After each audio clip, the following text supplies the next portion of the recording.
Hello everyone, and welcome to episode 394 of the MTG Goldfish podcast. I'm Seth, probably better known as Saffron Olive, and we have the full crew here this week, kicking things off with the owner of MTG Goldfish, Richard. How are you this wonderful Monday, Richard? Hey Seth, doing well. Got our Magic 30 tickets. Beat the rush. Oh, yeah, I'm hyped. I am excited for Magic 30. That's actually one of our big topics. There's been a lot of conversation about the Magic 30 event, so we want to talk about that. We finally got info and details and tickets, so that's going to be one of our topics, but I'm getting ahead of myself. Before we get into that, we got another co-host in Krim. Krim, how are you today? Good morning. Good morning, I guess. Yes, good morning. Yes, I am awake. Again, if you're awake, it's morning. Even if you don't Yes. want to be awake, I think it still technically counts as morning. So Yep. I'm gonna drink my water and then I am awake. So anyway, our overview for today, we're going to be talking Magic 30 now that we actually got the info. And then we also got a bunch of news about Dominaria United related stuff. We don't actually have spoilers. Those start on Thursday. So next week we'll have spoilers. But there's a bunch of information related to the set. Also a teaser from Mark Rosewater about the set. Maybe a supplemental product that we didn't know about that just kind of leaked out the other day. Might talk a little bit about stickers too. Mark Rosewater had a comment about stickers. And then, of course, answering your fish mail questions. So that's the plan for today's cast. But before we get into it, a reminder that today's show is brought to you by Card Conduit, the easiest way to sell your Magic cards. And if you're tired of all the hassles that's involved in buy listing your cards, well, Card Conduit lets you skip over all the typing, all the time, all the work it takes to sell your Magic cards. With their curated service, you can send in as many cards as you want with a buy list value of $1 or more, and you'll pay just a 5% service fee. And if you want to put in a little bit of effort on your end, you can use their sorted service where you list and sort your cards in advance and pay just a 2% fee. No matter which option you choose, you'll get a detailed report with the results and a fast payment once your order is processed. And oh yeah, if you head over to cardconduit.com/mtggoldfish, you can even get another 10% off. So thank you so much to Card Conduit for supporting the show. And let's talk some Magic. Let's start with Magic 30, which I think has been the biggest topic of conversation in the community this week. So we finally got the info. We've been waiting. It kind of seemed to get delayed, but we got info on tickets and prices and all that stuff. So Richard, why don't you give us a quick overview and then we can talk a little bit about Magic 30 stuff. All right, Magic 30 happening in Vegas. They released all the info and then made you buy the stuff right away. So no planning, guys. But it's basically $60 a day for the base package, right? So to even enter the place, it's $60 a day. It's a 3-day weekend, right? So $160 for the weekend. So you get a little discount if you do all three.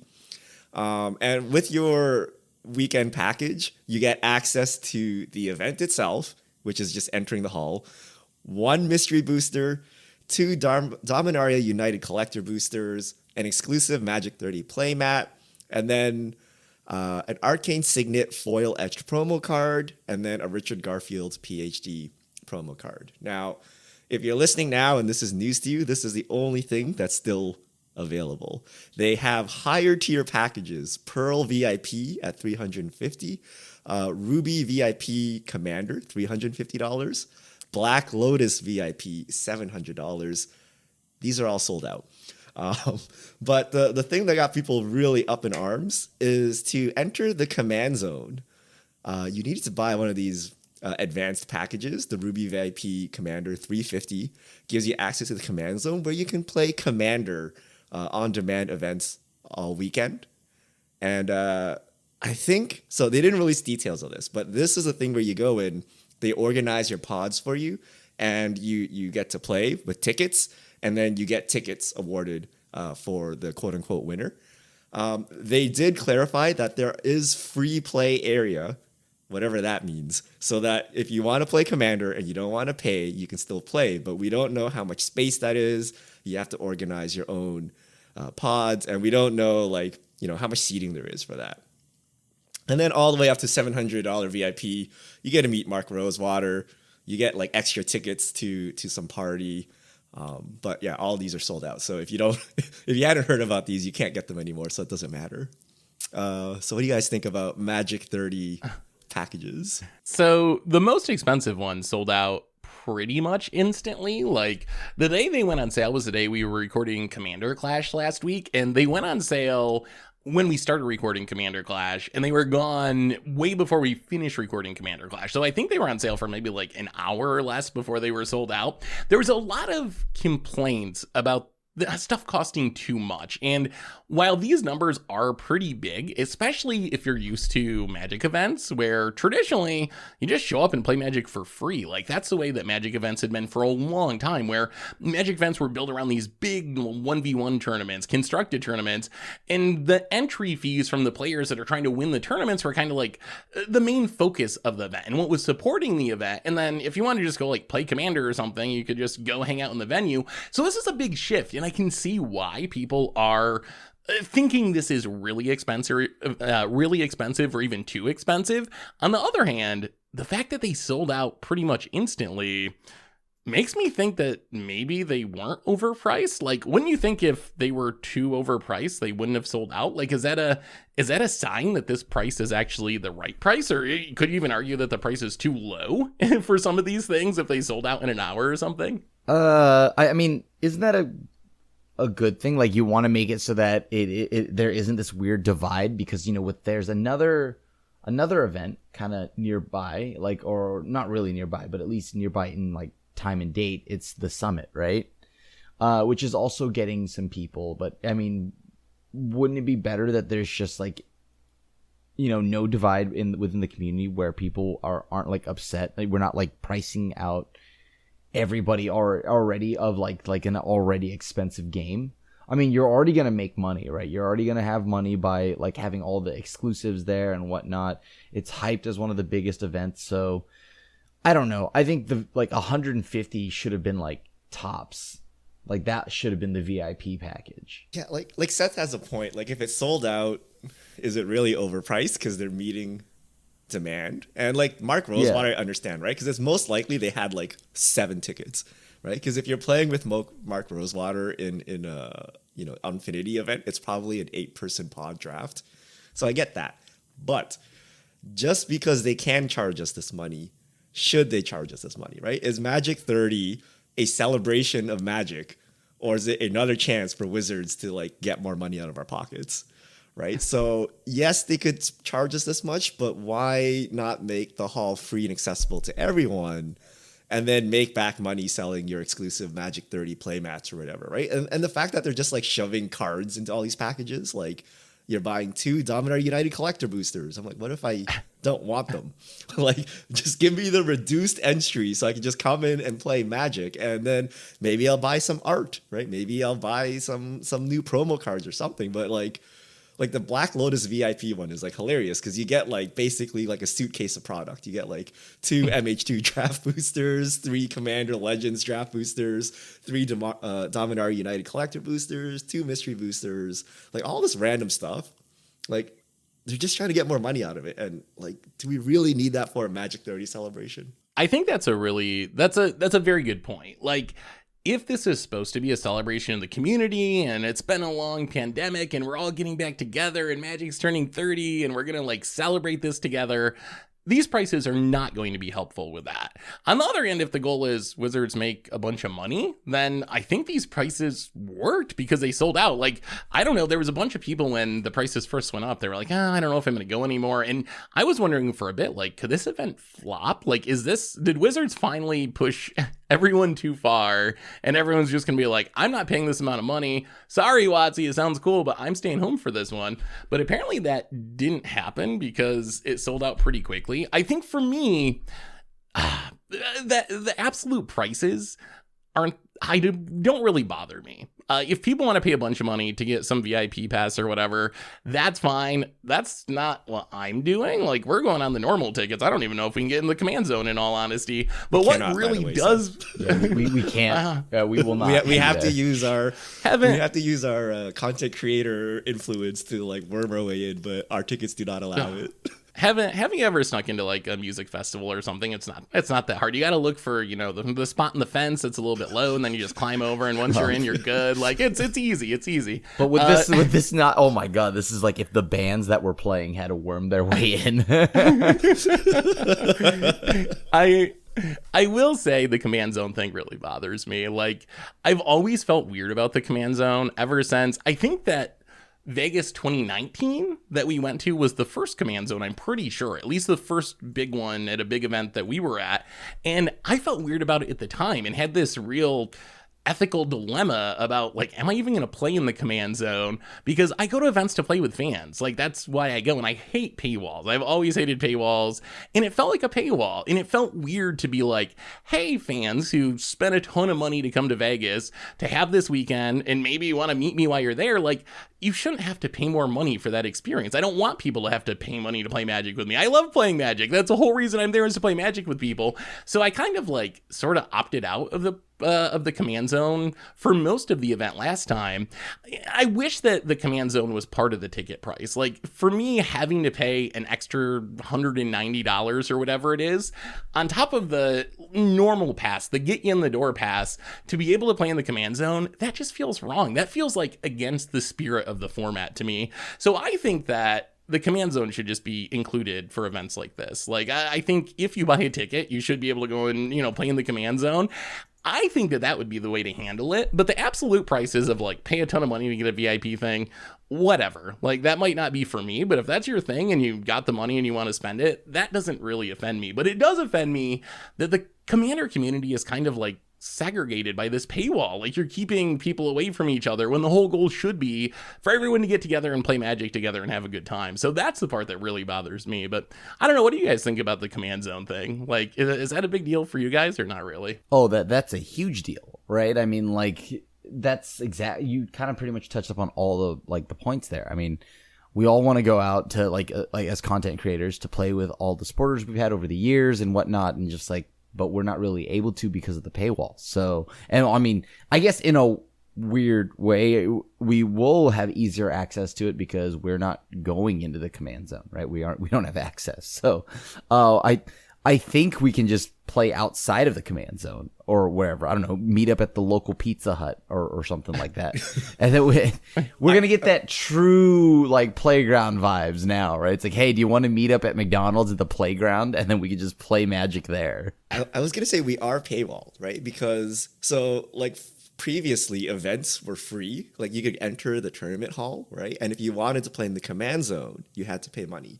But now, to even enter the tournament hall, it's $160 for the weekend, and then on top of that you have to pay to play events, right? So if we are sitting inside Magic 30 and fans want to meet us, they need to pay to get in, right? We actually do need to go to Pizza Hut and sit out there and be like, yo, come, if you didn't want to buy a ticket, you can come meet us, right? So we are kind of paywalled, right? And I don't know, I think it's the first time Wizards is doing this, and I don't think it's correct, right? Like, it is so expensive, and it's just an entry fee into essentially what is like chairs, right? Because, like, if you go there and play without entering an event, you don't get judges, you don't get guaranteed space, you don't get match organization, right? You need to literally hold a sign and create your own pod.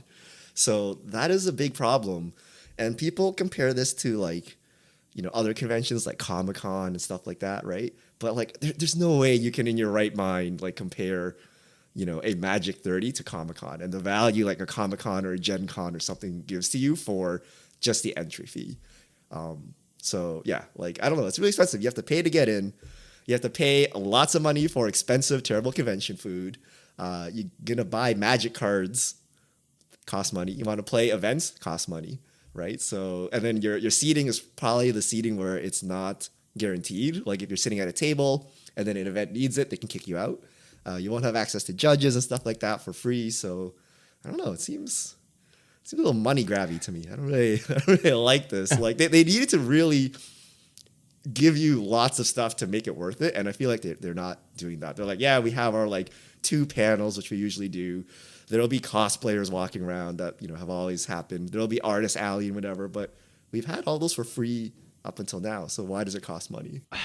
Yeah, I mean, I don't know. Do you think having an entry fee period is a bad thing then? Because the way I was thinking of it is like, we've seen a shift where it's not about the tournaments anymore for the most part. Like a Magic event 5 years ago, 10 years ago was, 1,000 people, 2,000 people, however many show up to like play Modern. And then you got a few people that are doing other things. But now it's shifted where it's a few people there to play tournaments and a ton of people that are just there to like have a good time and play Commander or something. So I do wonder if charging some amount, with that being the setup and with tournaments not being the focus anymore, is just like necessary to make the event work. But I don't think you need to charge people $200 extra to play Commander or something. That's just absurd. And I'm actually kind of nervous about how it's going to go for us not being in the command zone, just because there was like a stream and Wizards was talking about, I think it was Blake, and I didn't see the stream myself, but everyone came into my stream after that stream and were like, do you hear Blake say there's like limited area or something for free play or whatever? So just some of the little things I've heard is like, oh my goodness, is this going to be a situation where you just really don't have a place to play for free, even after spending $260 to get in the door? Like, you just really don't have an option. Because last time we went, I think there was a unofficial command zone with the people not in the command zone that was just as big as actual command zone, maybe bigger. And it was like no one was kicking people out of tables. There was plenty of space. And it kind of worked out fine, even though it still felt weird. But I'm not 100% sure that it's going to be that way this time. And if you pay $160 and you can't get a Commander game in a casual format, like, what's the point? Like, what's the point of this event? Why would you even go to the event? What are you getting out of this for your $160 if you can't even like find a game to play with people? So I'm a little worried about it. I don't know. Hopefully it goes all right. What do you think about all this, Grim? Well, I mean, again, meet me at your local Domino's or whatever. Like, if this starts happening, because Hero of Domino.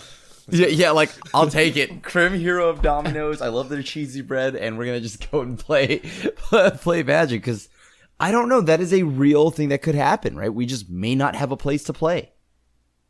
I think did they not say though that there will be tables? There will be, right? You're just not guaranteed to like They said there will be extra free tables or whatever, but then on the stream Blake said something that made it sound like it was a limited number of free tables or something. So who knows what that means in practice. Is there a table? Yeah, like a table in the corner where you have 1,000 people that want to play at it. Well, I guess we'll find out. Well, it looks like LobbyCon, right? But the question is, how many players will be fighting for those? Like, let's say they add like 50 tables or 100 tables.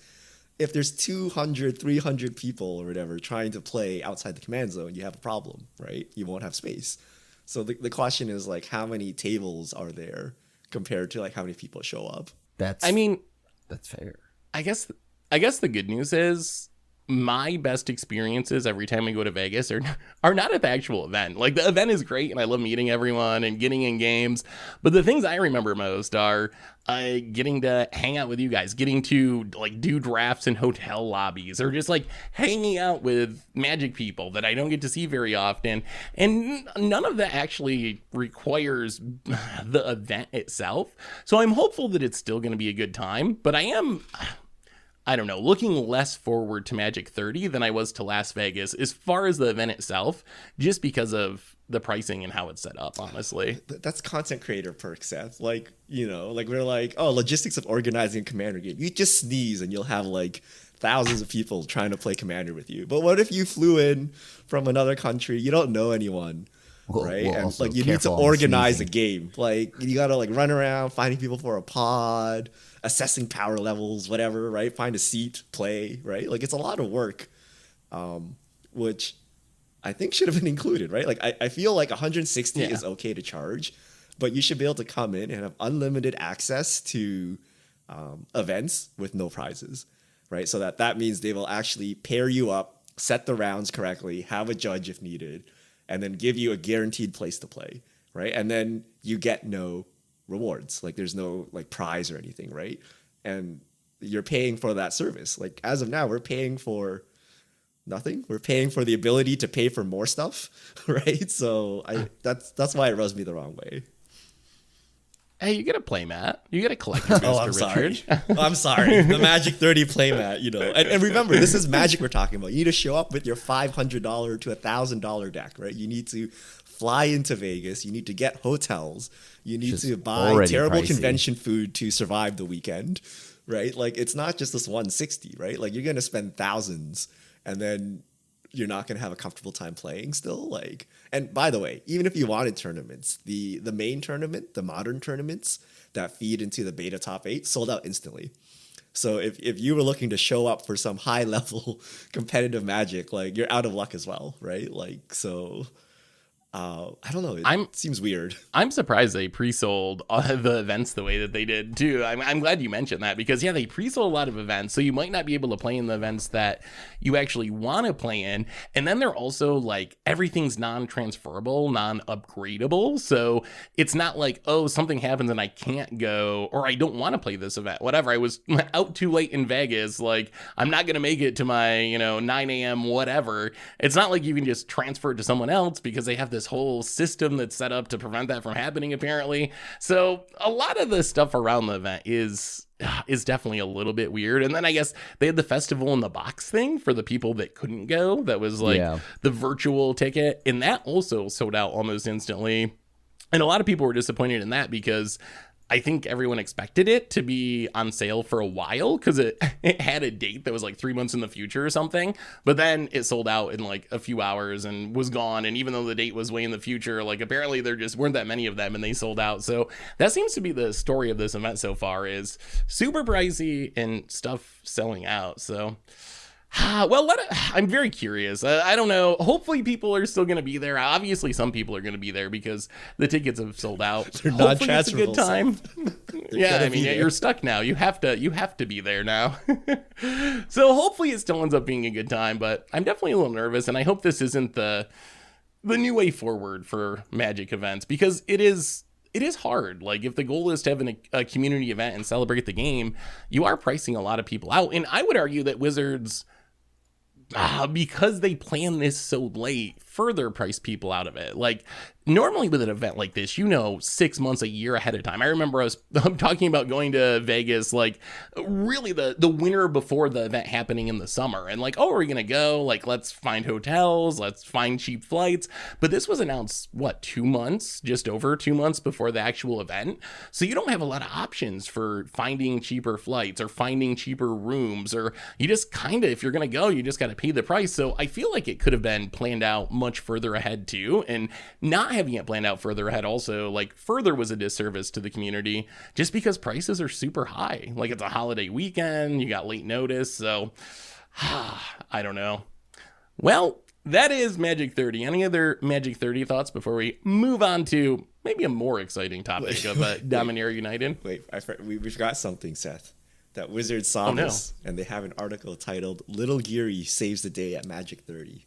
All your woes will be fixed with Little Giri, the new Secret Lair releasing at Magic 30. This is basically a cartoon onigiri ball. And what this has to do with Magic, I am not sure. And why this is the mascot of Magic 30, I am not sure. But it is a ball of rice in kind of like an anime style, featuring 5 cards: Pique, Greed, Curiosity, Vandal Blast, Last Chance. Only available at Magic 30, and also the Magic 30 virtual ticket, which is why they sold out. So they're sold out now. So you only can get this at the event if you haven't gotten it yet. But yeah. I'm here for this. This thing is amazing. I don't know why it's an onigiri roll, but I'll tell you what, I love it. I don't need a reason for this. The only reason I need is, yes, it is an onigiri roll. Have you seen that Curiosity? It's adorable. Have you seen the Vandal Blast? I love it. Do I play Pique? I will now. And then Last Chance? It's adorable. Like, good God, that's adorable. And along with Greed, oh my God. I will find room in my decks for this because this artwork is amazing. And didn't they have Lil Giri or another like onigiri roll on other promos before, like prior to this? I think there was like a Japanese or APAC promo from a couple years ago that had a similar character or maybe the same character on it. I don't know if there's been any like worldwide promos that has little Giri on it. But yeah, there's definitely like a Japanese promo that does have it. If Magic wants to make Lil Giri the face of Magic, please do not hesitate. Do not hesitate. What? I'm sorry. I think you should. Nope. Krill has lost his mind. He is. Yes. Do you see how cute this is? Be tripping. I mean, it is a really sweet secret lair. And if it was a normal secret lair, we'd be all for it, except for last chance is a bit morbid. So last chance is take an extra turn. You lose the game after.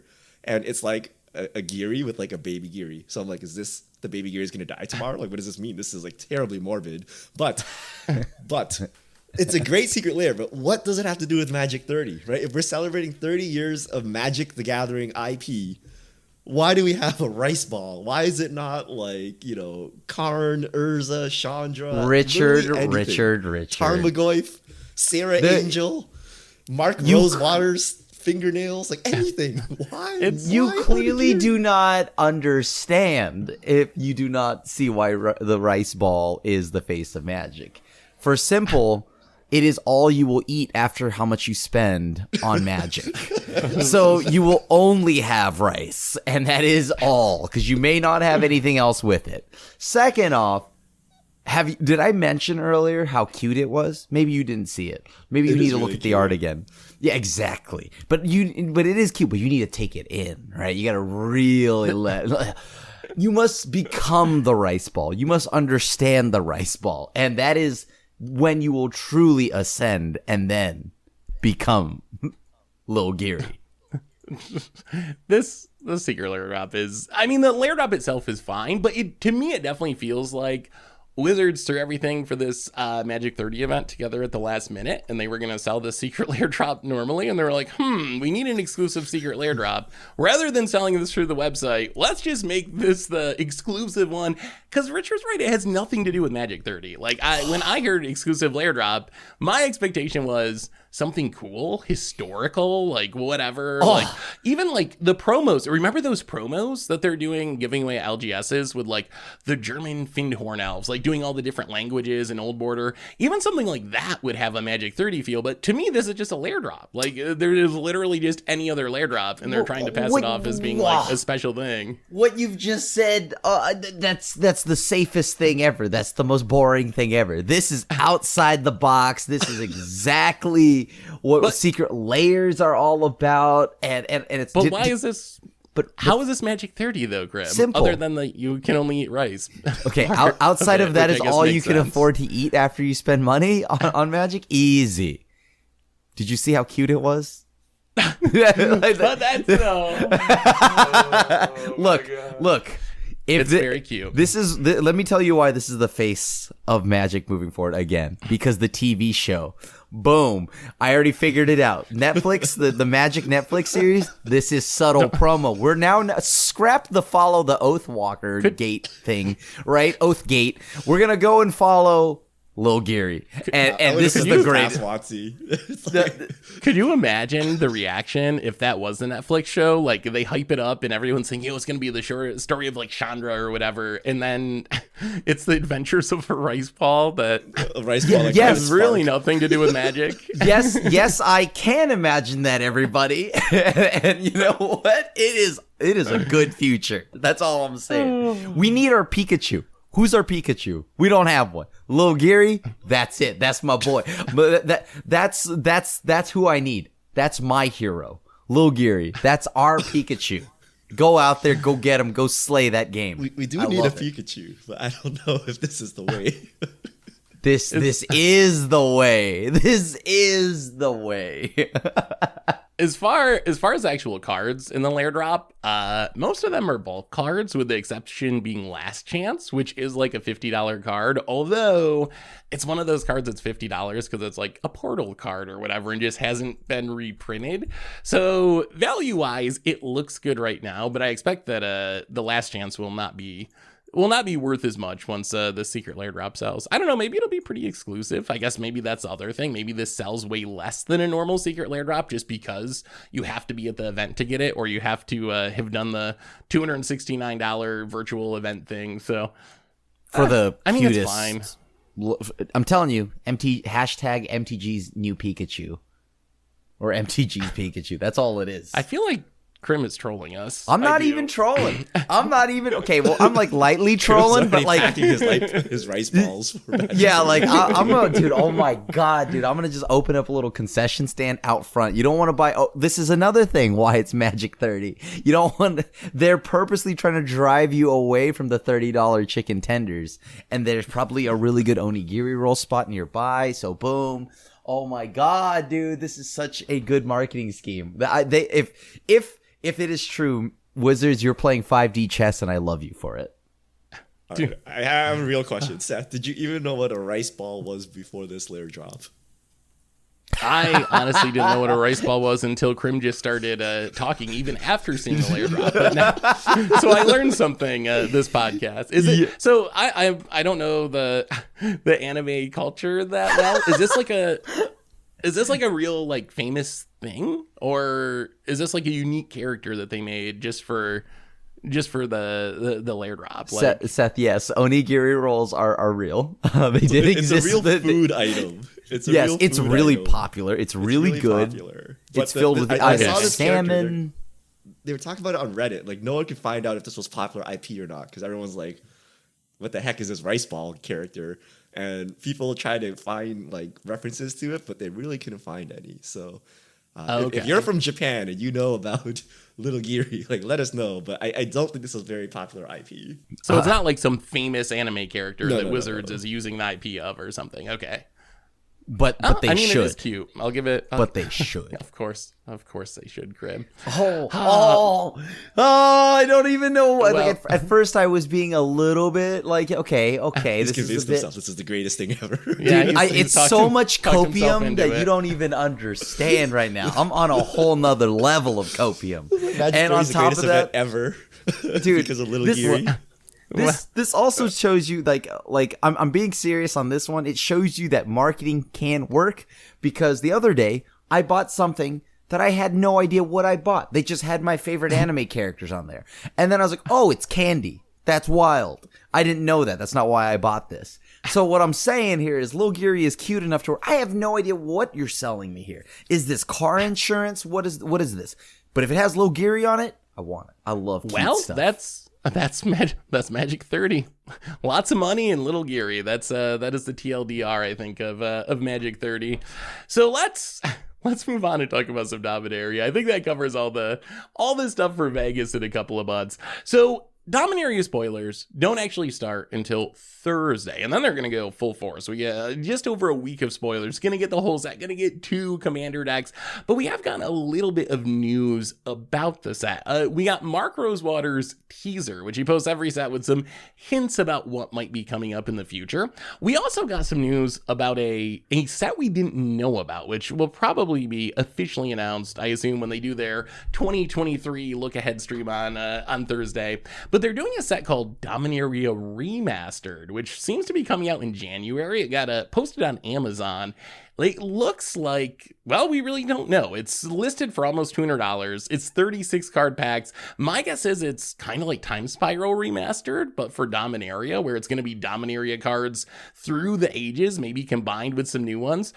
What do you guys expect from Dominaria Remastered, this new booster product? I hope it's a lot like Double Feature, where you pretty much market something and then you completely pull that out of the whole package and then upset everyone all at once simultaneously and waste a bunch of potential. Like that. Something like that? Yeah, something close to that.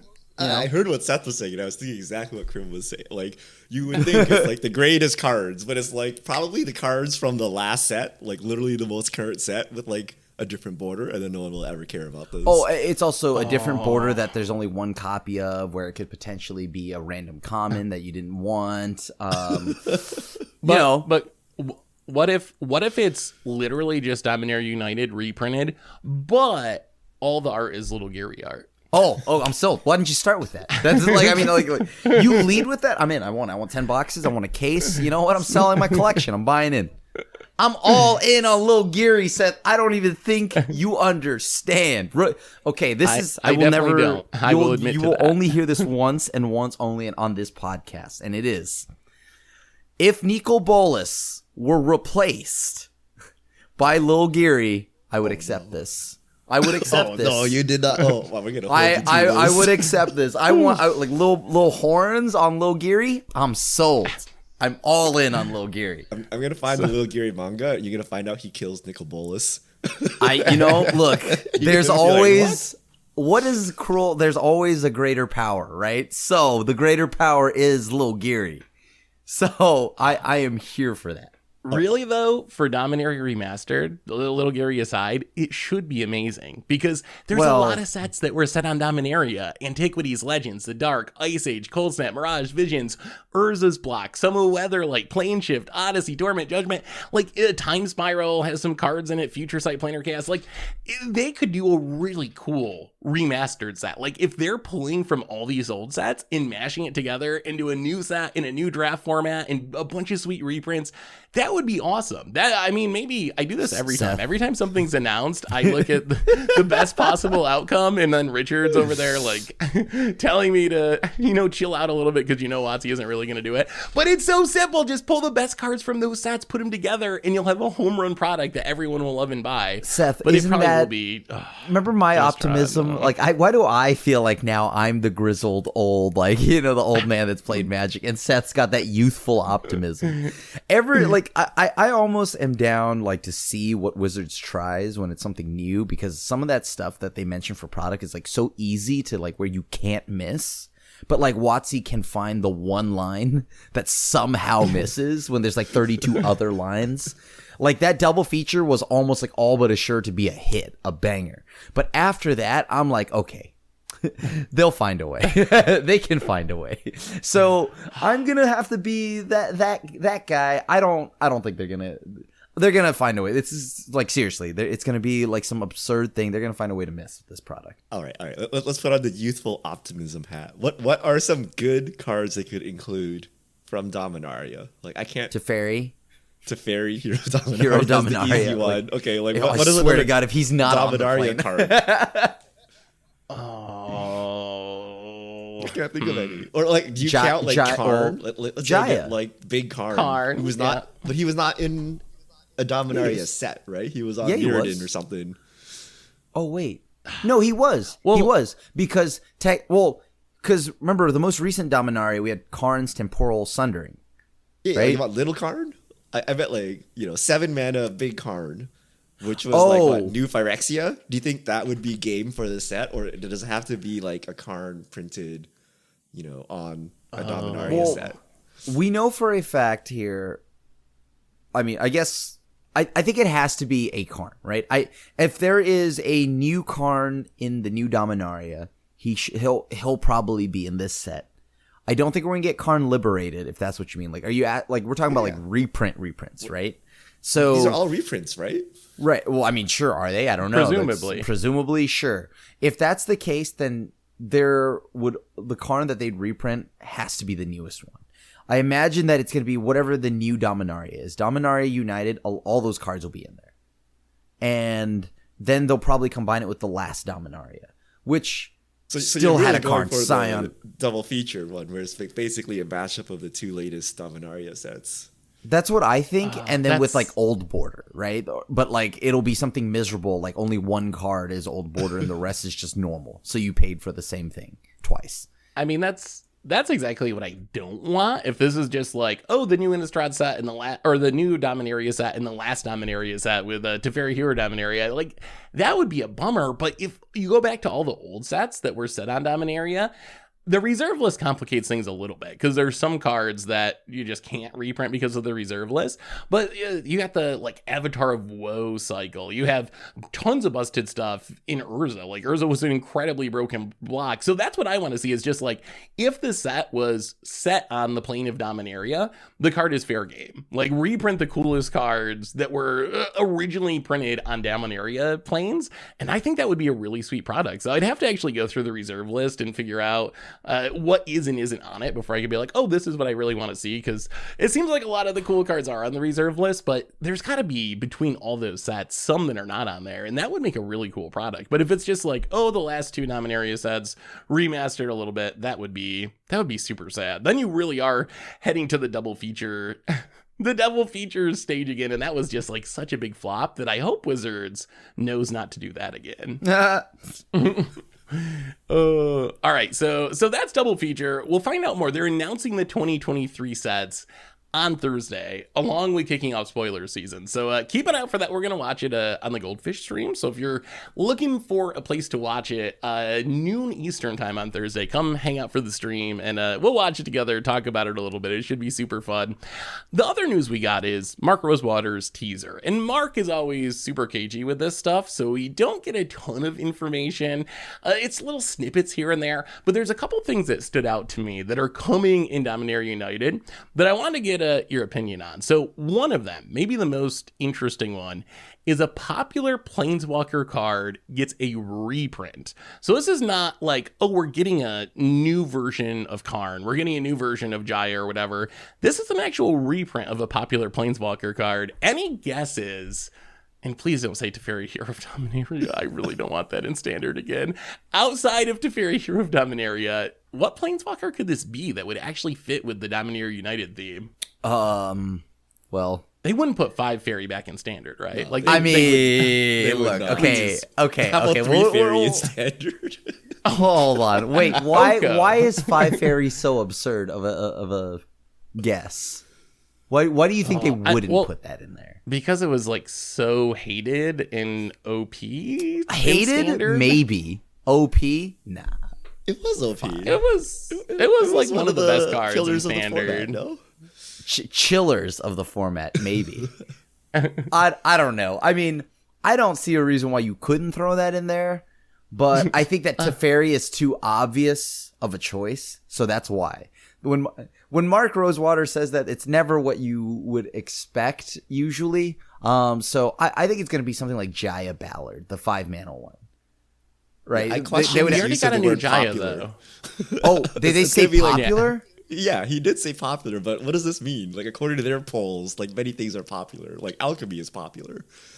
Universes Beyond Walking Dead is popular, right? So okay, well that is popular. Second, this could be like Garrick Wildspeaker for all we like. Do you think it's like? Wait, it's a 3 fairy, 5 fairy, Jace the Mind Sculptor, Red and 6. Like these are all too strong for Standard, right? So it's got to be. Ooh. Wait. Read that again. So it is a reprint of a popular Planeswalker on Dominaria from Dominaria. This is a reprint, and that's the whole thing. That's all it and says. it's a Dominaria set, so presumably they have to be affiliated with Dominaria, right? I mean, but if they randomly throw Jace the Mind Sculptor in there, like I wouldn't. What about Karn? We haven't seen the new Karn yet. We've seen a new Jaya, so I don't think it's going to be Jaya because 2 Jayas in the same set would be weird. Karn, though, Karn Liberated would be interesting. Maybe that would be too good. Karn Cyanoversa would be safe, though. I don't know if that's popular, though. No, does Karn Cyanoversa count as popular? Technically, Karn is popular, but that is because that's kind of vague, right? Because it's like, is it just because the character's popular or is the card popular? That's true. It's not super clear. Like I'm gonna go with a Karn. That's if I can predict one. I'm gonna go with Cyanoversa, and that's my pick. Could they put Liberated into Standard, or would that just be too miserable too? Do you think people would complain? Wait, why would that be miserable? I don't even think that thing is miserable at all either. That would also put it into like Pioneer / Historic / Explorer for the first time. Yeah, sure, why not? I mean, I genuinely don't think that card is that good in Standard and those formats. Like, when Karn Liberated was in first Standard, it got played as a singleton in a control deck, and that was it. You couldn't ramp to it. Right. That's true, but it's ramping so easy these days. Like, Sure. Ugin was much better the second time than the first time. I think in part because it's just easier to get up to that amount of mana. But maybe Karn. I think Karn is less brutal than Ugin. Like, it doesn't come down to just sweep your board. It's trying to one for one you. And it does have a lot of loyalty, but all of its abilities, except for the ultimate, really is just one for oneing. So maybe Karn would just be fine. Yeah, like I just imagine a world where you play Karn and then it gets like Void Rendon. It's like, yo, that's a sick 7 mana you just spent. That's true. It does die to things. I don't think all it's right, let's go because Karn I think Liberated. Karn is going to get a new card. I think he will be important to the set, and therefore there will be a new card for Karn and not a reprint of Karn. Yeah, if we're going by the no 2 Jaya thing, like 2 Jaya, 2 Furious, then I imagine that Karn is exactly the same as Jaya, right? Karn will have a new card. We do have the new Jaya that we saw, but there's just no way we don't have a new Karn. Maybe, All right. maybe it really is It's Teferi.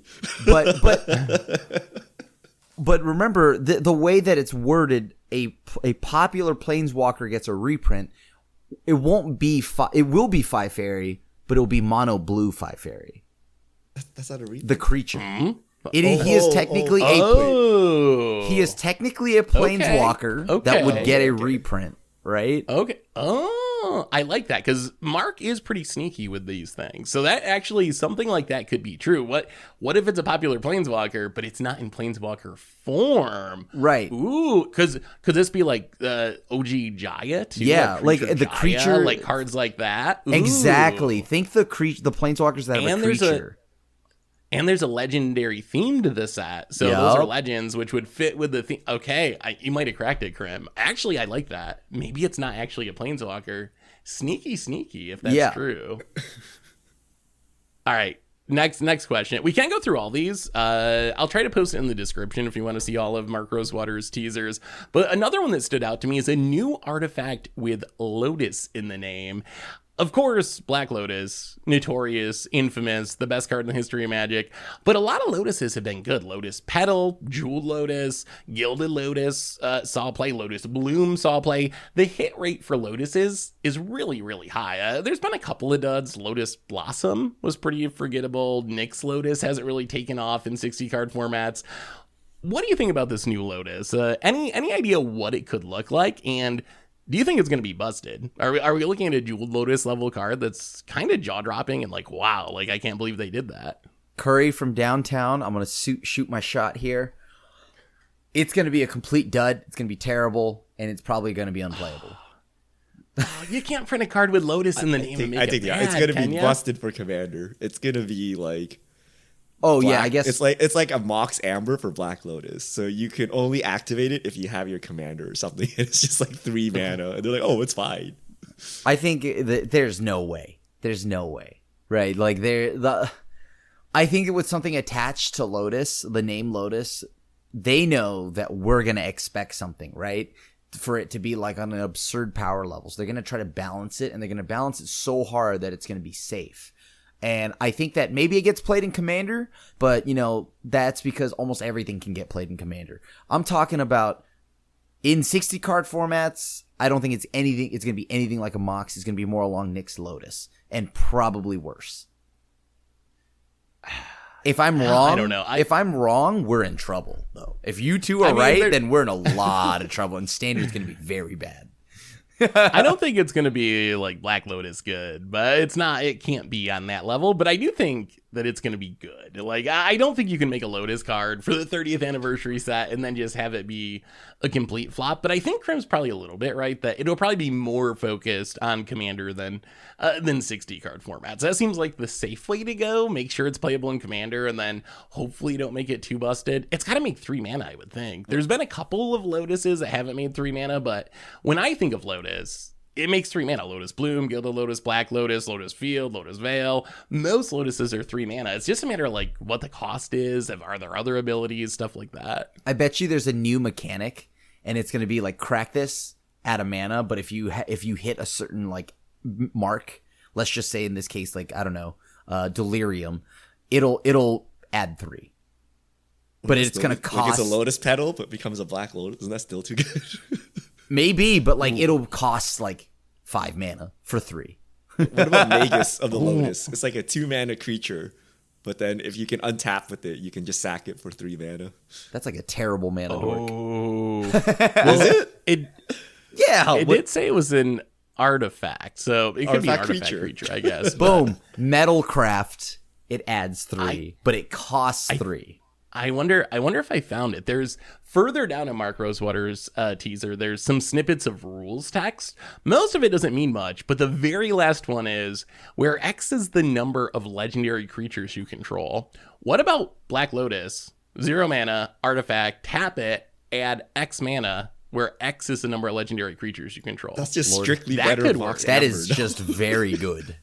That is very Well, I mean, good. it would be one shot. Oh, you have to sack it? It doesn't do You have to anything on sack it? turn 1. Okay. Yeah, you'd have to like Black Lotus sack it. So I could see that.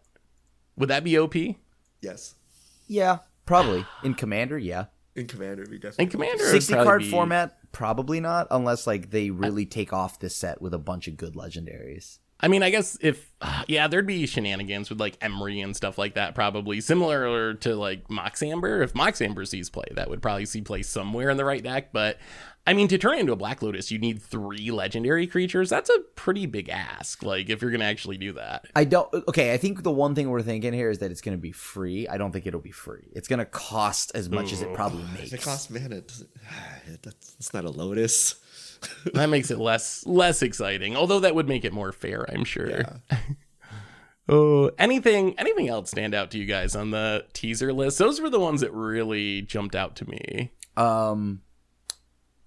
Let me see. A card that grants poison. Like, why do we have to keep adding this mechanic back?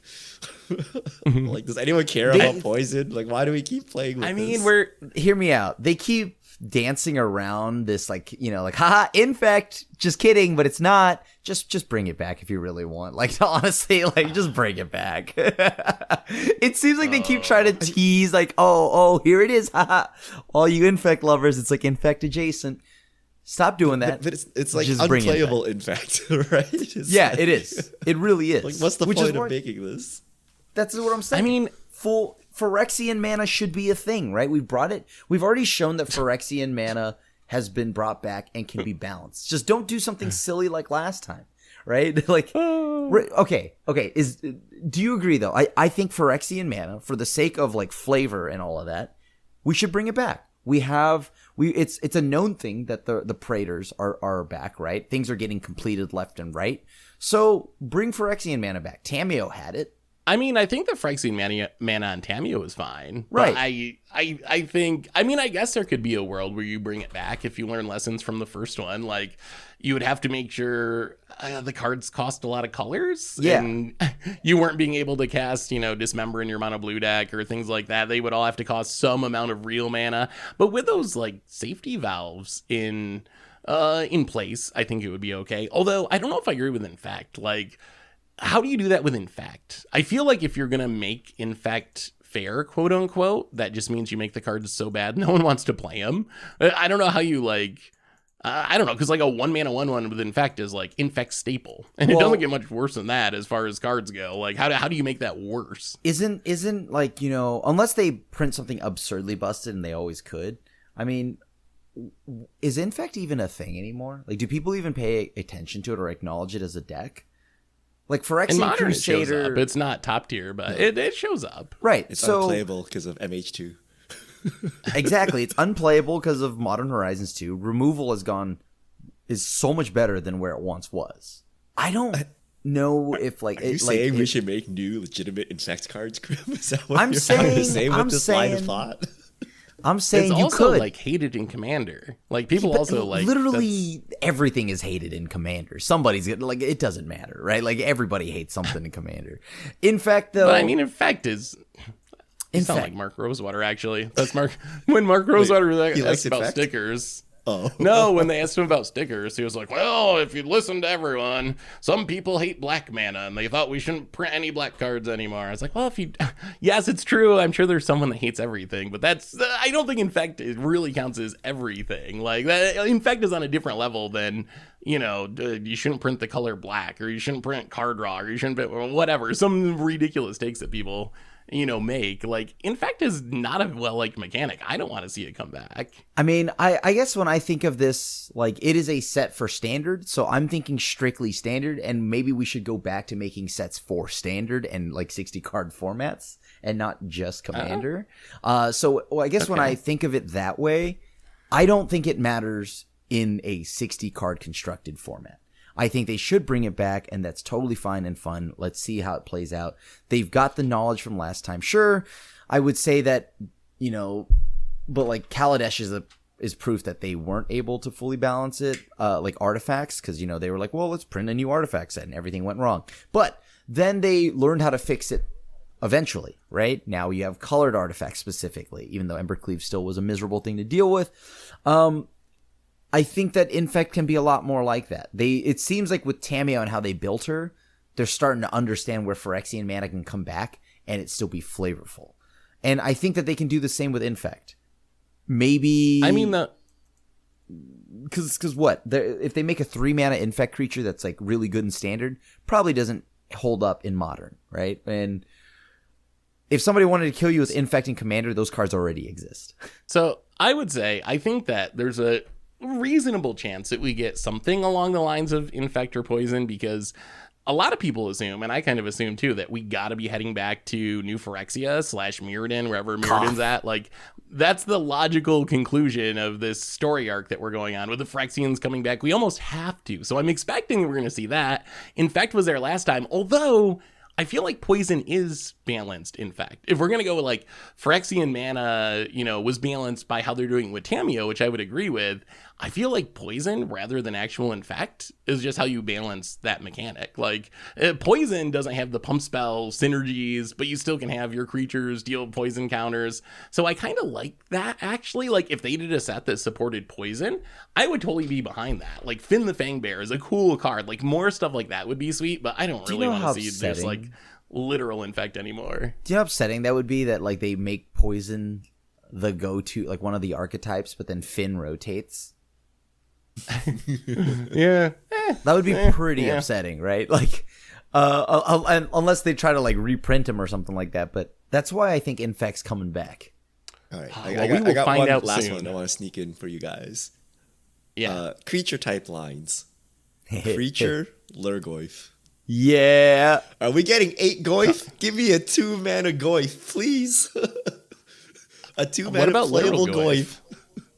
Literal Goyf. Literal Goyf's probably, that could be reprinted. That's so sad. Don't put him into. He's already been Although, put into historic or whatever, been total trash. Yeah. Like, don't put Goyf in standard.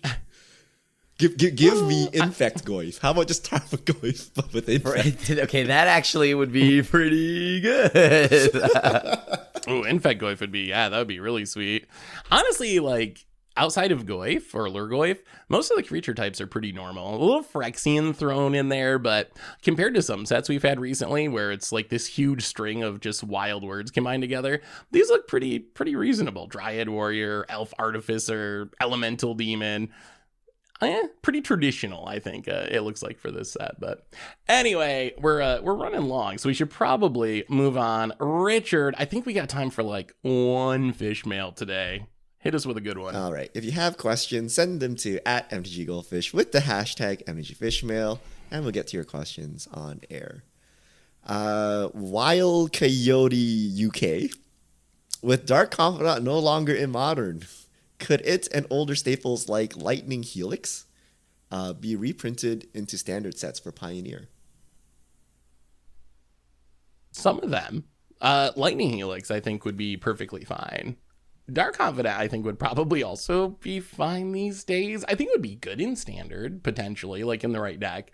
But I don't think it would be, like, too busted for Standard. I don't think it would be busted at all. And we're talking about, like, current Standard. And I'm thinking of, like, all the high CMC things that I'm going to hit myself with if I play a Bob. Like, I'm definitely dying. Like, there's no... I don't think Bob would be busted at all in the Standard. Just take all the modern has-beens and then put them into Pioneer. Is this the...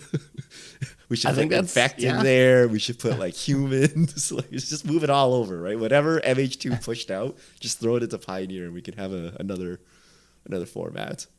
I mean, Yeah, and then move Legacy into Modern, and then we're good. Isn't that like kind of like actually how it feels already? Like I feel like I thought we're Pioneer moving is standard hitting. into Legacy. What are we doing?